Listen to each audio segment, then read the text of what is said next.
Bienvenue à notre premier épisode de Vue sur le fleuve. À Eau Vive Québec, on représente le rafting, le surf, la planche à pagaie et le kayak d'eau vive.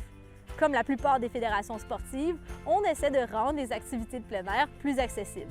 Évidemment, dans un contexte urbain, c'est toujours plus compliqué.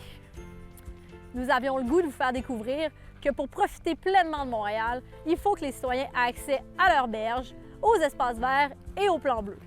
Comme moyen de transport, nous allons utiliser ma planche à pagaie, activité en pleine effervescence, mais surtout ma préférée, et nous allons aller à la rencontre de citoyens engagés. Ensemble, on va découvrir de nombreux sites de pratique, une communauté incroyable et une panoplie d'activités nautiques. Première destination, la salle. Êtes-vous prêts?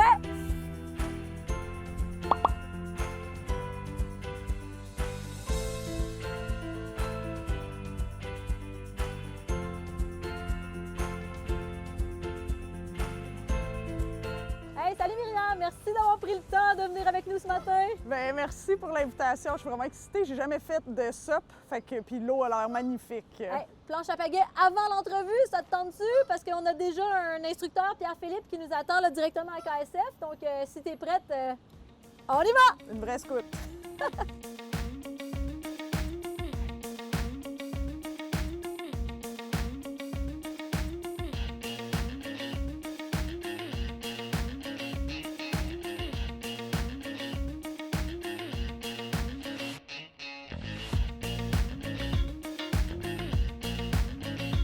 Et si je désire aller vers Myriam, est-ce que je vais y arriver en ayant cet angle-là dans mon manche? Non. OK. Et pas du tout passive, en fait. Mais on l'utilise pour quelque chose d'essentiel dans les sports de pagaie. Si. Donc la planche va gîter. Donc mon axe le plus stable, c'est ici.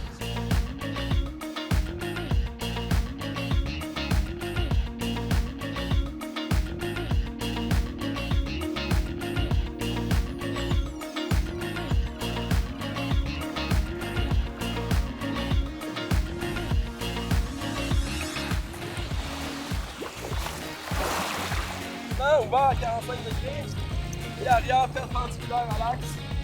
OK.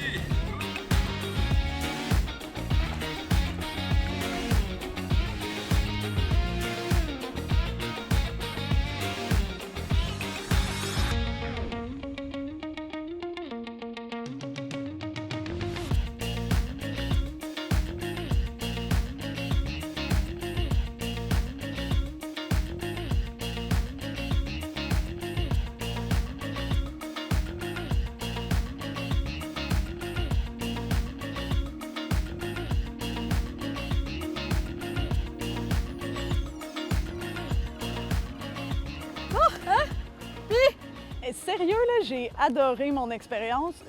C'est plus dur que je pensais. Malgré toute mon expérience de sport de pagaie, là, je suis agréablement surprise. Vous avez, puis c'est pas arrangé avec le gars des vues, là, vous avez vraiment réussi à me convaincre. J'avais jamais fait de SUP.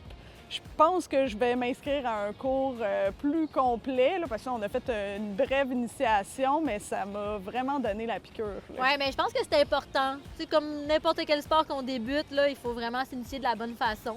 Mais je suis contente que tu aies apprécié. Yes! J'aurais aimé ça que tu nous présentes un peu ton organisme, un peu toi, d'où tu viens.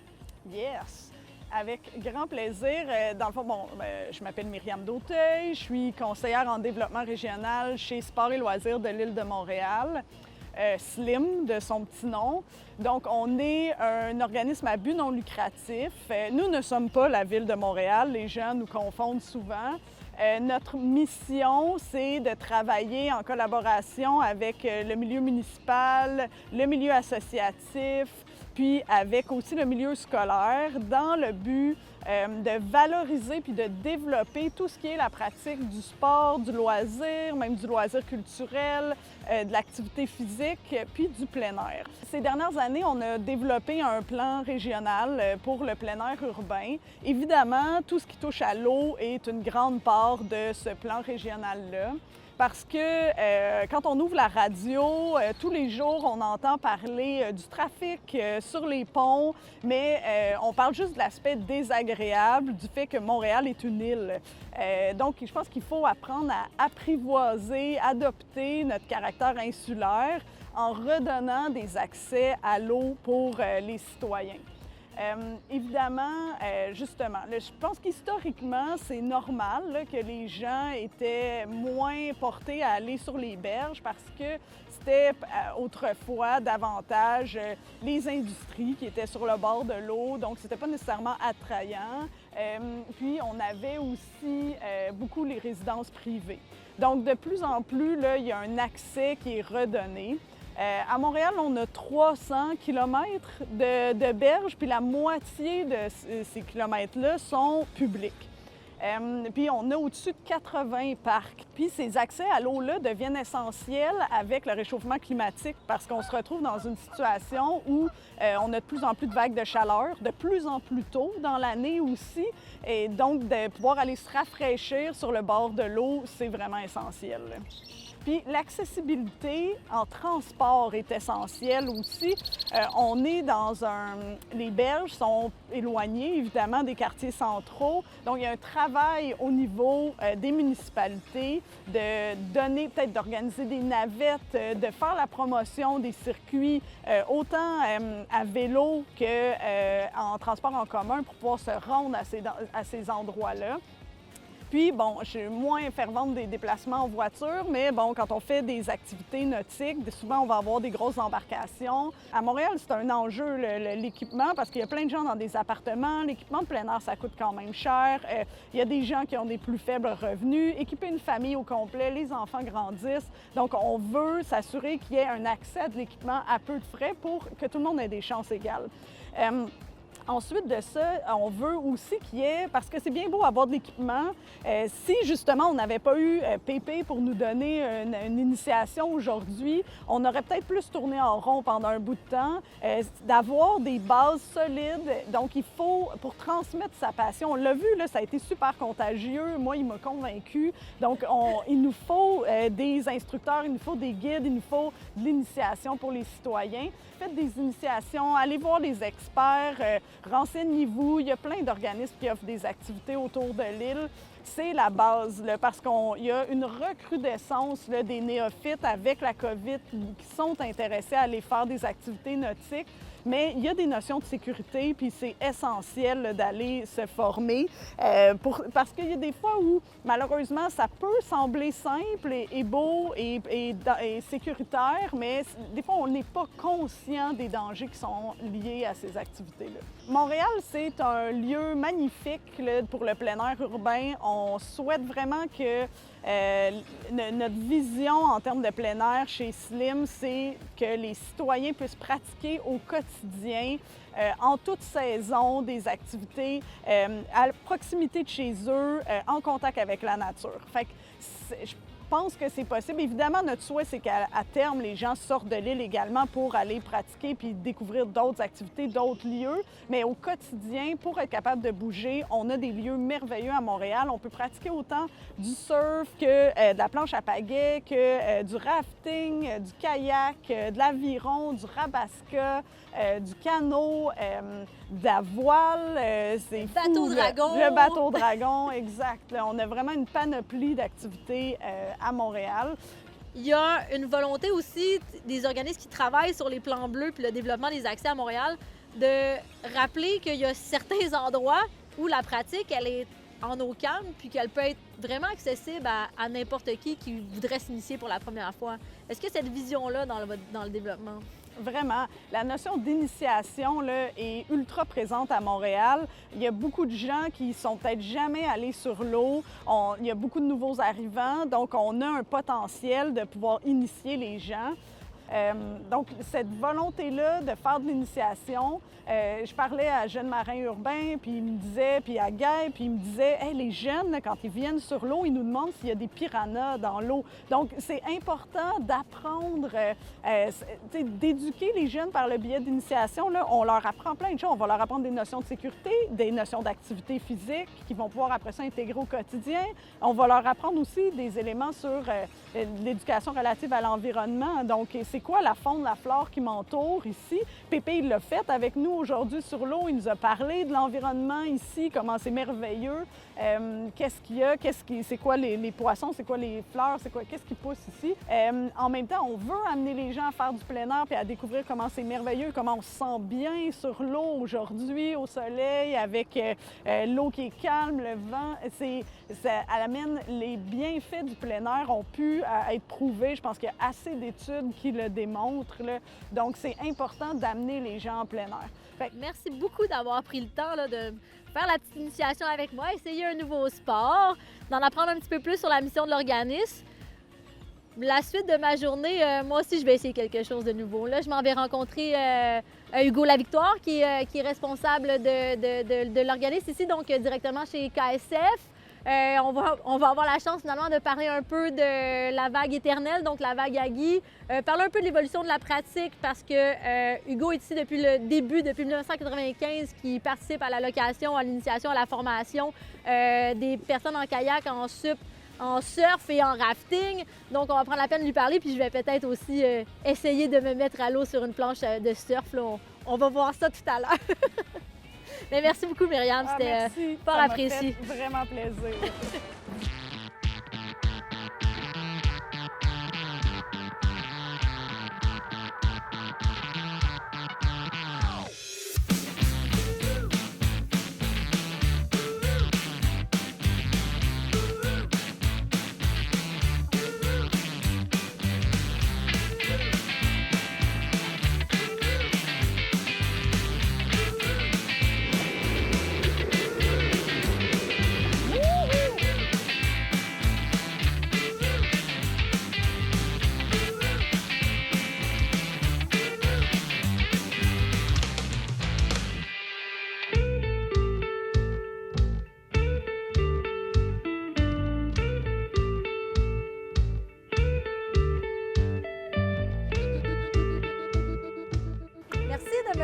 De m'accorder ce petit temps d'antenne. Avec grand plaisir. En fait, j'aurais aimé ça que tu nous présentes un peu KSF. Là, on parle d'accès, on parle de Montréal, on parle d'accessibilité aux berges, du développement.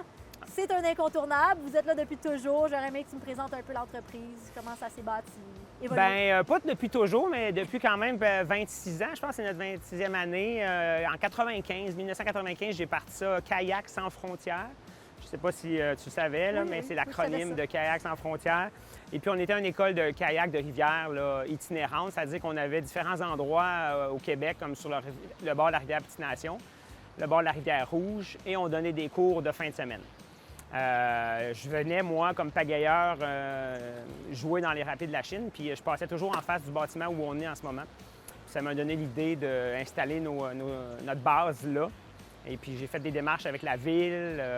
Ça n'a pas été rapide, ça a été quand même assez long. On a été vus comme des extraterrestres au début. Et puis finalement, on a eu une année d'essai parce qu'ils voulaient voir comment on opérait, puis si on apportait un peu plus de bien que de mal dans le secteur. Fait que ça fait 25 ans, 26 ans maintenant. Pas 25, 99, donc on s'est installé en 99. Depuis ce temps-là, on s'entend qu'on est parti avec le kayak de rivière. Le portrait s'est un peu changé quand même. Il y a beaucoup de sports qui sont greffés à ça autour de l'île de Montréal. Oui, même si j'étais un amoureux du kayak d'eau vive, ça aurait été difficile d'en faire une carrière ou une business viable là, juste avec le kayak d'eau vive. J'ai eu la chance de tomber en amour avec le surf là, au début des années 2000.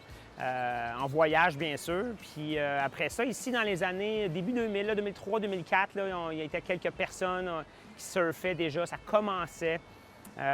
Puis, comme j'ai décidé d'ajouter ça à l'inventaire des cours KSF, le surf de rivière.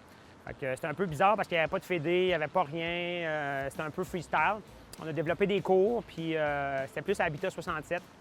Puis là, après ça, on a un peu peaufiné la technique, vague Aggie comme prérequis. Après ça, Habitat 67, là, pour faire une progression pédagogique intéressante. Comment ça s'est passé ici? Là? Je le sais que vous avez toujours été un peu ici. Tantôt, tu me disais, au début, est-ce qu'on fait plus de bien que de mal? Est-ce qu'on est vu un peu comme envahisseur avec ces sports-là qui nécessitent d'être activement sur le bord des berges, sachant qu'on cohabite avec les citoyens, les autres pratiquants, les ci, les ça. Donc, Comment vous avez fait un nom pour s'assurer que ça, c'est devenu un plus dans la région pour le kayak, pour le surf, pour la planche à pagaie? C'est devenu un incontournable qui a créé un aménagement de ce type-là. Ben oui, puis c'est pas juste à cause de KSF. Là. Évidemment. Les usagers ont fait que c'est devenu, puis les réseaux sociaux ont fait que...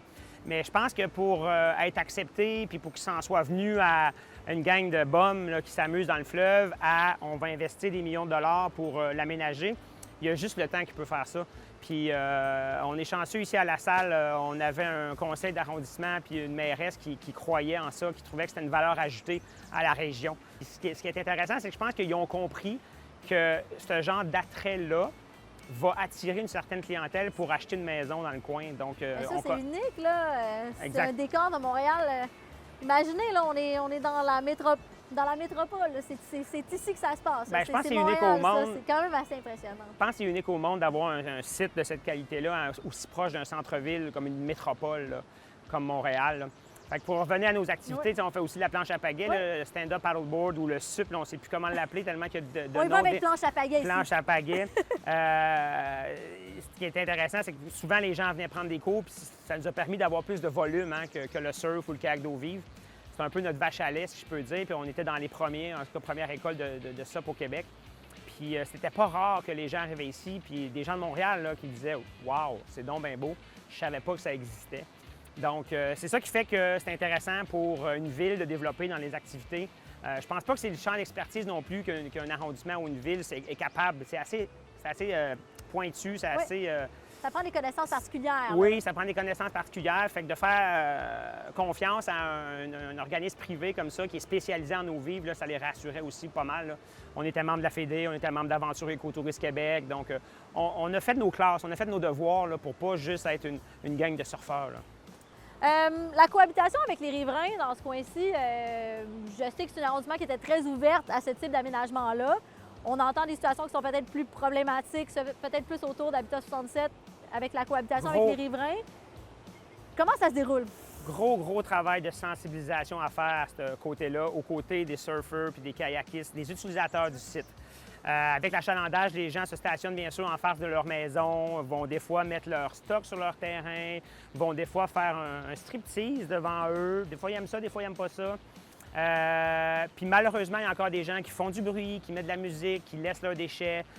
Donc, il y a un gros travail de sensibilisation à faire. Puis on est en train de créer une petite association là, qui va essayer de sensibiliser tout le monde. Donc, encore une fois, essayer d'imposer une espèce de façon de faire, réglementation, mais par les usagers avant que ça vienne par la ville, puis que là, ça soit plate, puis qu'on ait une perte de contrôle. Là. Créer des ambassadeurs dans le milieu, là. Vraiment des citoyens puis des utilisateurs qui sont impliqués, c'est une façon de faire la différence. C'est la meilleure façon de faire. Tu prends quelqu'un qui est respecté, qui vient souvent, ou plusieurs personnes, puis au lieu d'aller chicaner quelqu'un, il va aller le voir, il va le prendre, il va dire « Écoute, essaie de pas, quand tu t'en retournes chez vous le soir, là, va pas faire un U-turn dans la cour de monsieur, il aime pas ça. » Va-t'en là-bas, fais ton stop. Puis c'est un petit geste comme ça, une personne à la fois, plus de l'affichage qu'on veut mettre, un espèce de code de vie.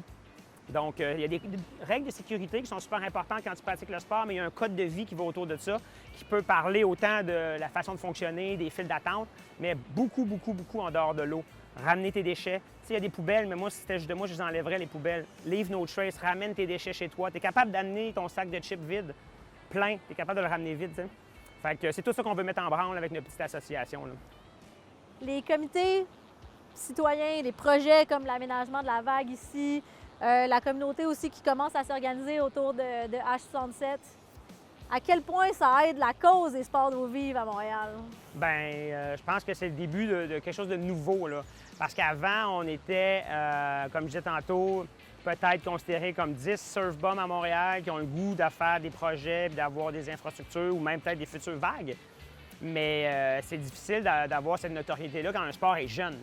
Je pense qu'on a fait presque 20 ans. Là, on est rendu à 17 ans qu'on surfe à Montréal. Là, je pense qu'on a fait les preuves que c'est un sport intéressant, sécuritaire, qui amène une belle énergie au quartier, puis c'est non motorisé, tu te tiens en forme, etc.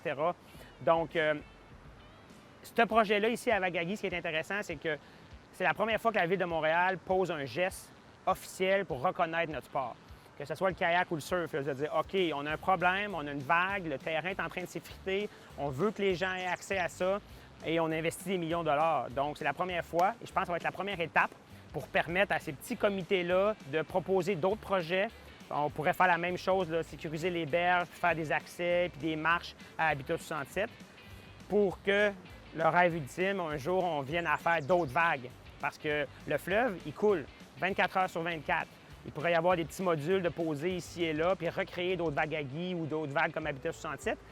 Puis on devrait faire ça parce on voit que c'est un succès, là, puis qu'on est déjà peut-être un peu saturé. Destination internationale, c'est ça Bien, que tu es en train de me vendre? Déjà, si on faisait une destination nationale, ça serait déjà super bon. Mais oui, je pense qu'on le voit déjà. Il y a des gens qui décident, là, avant la COVID, là, il y avait un congrès, ils étaient entre Toronto et Montréal. Ils disaient, hey, on va à Montréal, je vais aller surfer, je vais essayer de surfer en rivière. Donc oui, ça pourrait aussi créer un achalandage touristique, définitivement. Mais là, pour être capable de subvenir à tous ces besoins-là, puis l'envie de surfer des vagues, bien, c'est sûr que ça va nous prendre d'autres vagues, là. En tout cas, merci beaucoup, Hugo, pour ton temps. C'était franchement très apprécié de découvrir ton petit paradis. Avec plaisir. Est-ce que c'est l'heure que j'aille essayer? Je pense que c'est le temps, là. On va aller te présenter François, on va t'équiper, puis je pense qu'il était temps que tu essayes, là. Je t'écoute plus, je suis trop énervée.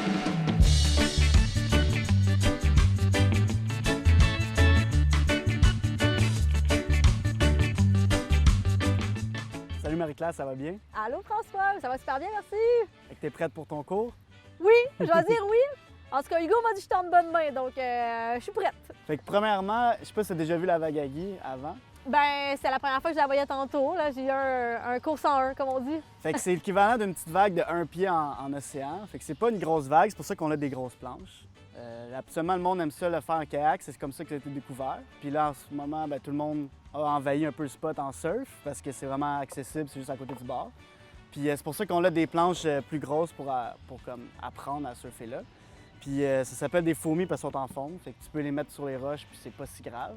Parce qu'une planche en fibre de verre, absolument, d'un coup que tu accroches une roche, ça casse. Là. Fait qu'en rivière, c'est vraiment l'idéal d'avoir un foamy. Puis la vague à Guy, tu vas avoir pas mal plus de fun avec des planches comme ça parce que tu as moins besoin de penser à ta planche plus qu'à surfer. T'sais.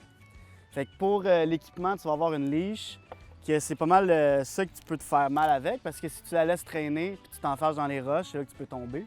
Fait que c'est important quand tu la mets de juste toujours la tenir dans tes mains. Moi, je suis goofy, fait que je vais l'attacher sur le pied gauche. Parfait. Puis tu essaies tout le temps d'avoir la petite pinouche ici, là, sur le côté. Parce que si tu la mets à l'intérieur, c'est là que tu peux t'enfarger. Fait que tu la mets juste sur le côté, tu n'attaches pas trop serré, tu essaies d'avoir un peu de sang qui circule. Oui. Mais c'est vraiment assez simple. Fait que c'est ça qui te permet de rester proche de ta planche. Fait que quand tu tombes, c'est vraiment pas compliqué, là. Tu fais juste tirer sur ta lige, puis la planche va venir vers toi. On va te donner une petite veste que tu vas flotter un peu plus aussi, fait que tu vas quand même être en dehors de l'eau en tout temps. Fait que juste de tirer la planche tranquillement, pas paniquer, puis tout va bien aller. Parfait. C'est bon pour ça? J'aurais une question avant qu'on se lance à l'eau. L'éthique, le comportement à avoir sur la vague, là, je l'ai visité avec Hugo tantôt. Je vois qu'il y a 2 escaliers, un setup qui semble organisé. Je ne saurais pas trop où aller ni quand. En fait, il y a beaucoup de monde présentement à la vague à Guy ces temps-ci. Ça gagne beaucoup en popularité, fait que ça devient un petit peu compliqué avec les sorties, les nouvelles sorties qui ont été faites, les nouvelles rentrées.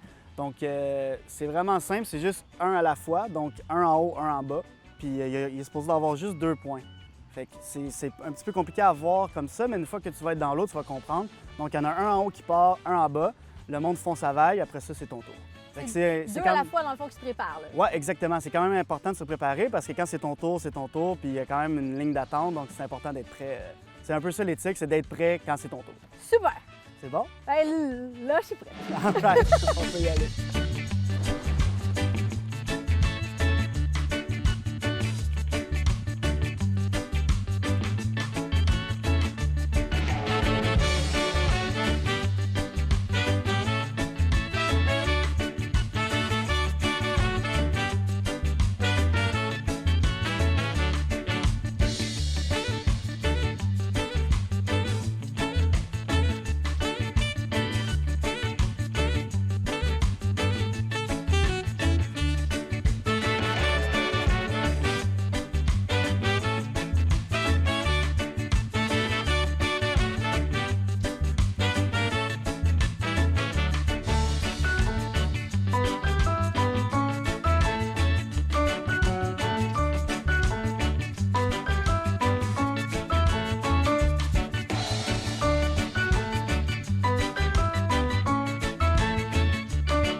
bravo, c'était bon.